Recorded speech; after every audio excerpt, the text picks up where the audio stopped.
সিদ্ধান্ত অগ্রগতি বিষয়ে জানতে চেয়ে সচিবালয়ে একটি চিঠি প্রেরণ করেছেন, কিন্তু আমরা লক্ষ্য করেছি দীর্ঘ 1 মাস 3 দিন অতিবাহিত হওয়ার পরও মাননীয় সচিব মহোদয় সেই চিঠির কোনো উত্তর দিচ্ছেন না।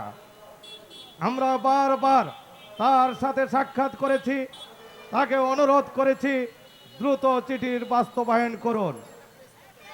আজকে মাননীয় সচিব মহোদয়কে বলতে চাই, আপনি যে কাল ক্ষেপণ করেছেন এটার কি কারণ, এটা কেন করছেন না, এটা আজকে বাংলাদেশ বেসরকারি প্রাথমিক শিক্ষক সমাজ জানতে চায়। আমি আরো বলতে চাই, আপনার অধীনস্থ সহকারী সচিব, যুগ্ম সচিব, আপনি যদি আজকের দিনের ভিতরে এই জাতীয় প্রেস ক্লাবে এসে সুনির্দিষ্ট কোনো প্রস্তাবনা উত্থাপন না করেন, তাহলে আমরা বৃহত্তর কর্মসূচিতে যাব।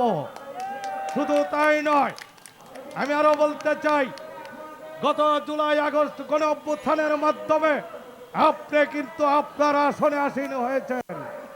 আপনি কিন্তু সংস্কারবাদীর মধ্যেও একজন। তাই আমি আপনাকে আহ্বান করব, আপনি অতি দ্রুত আজকে এই চিঠির ব্যবস্থা করেন।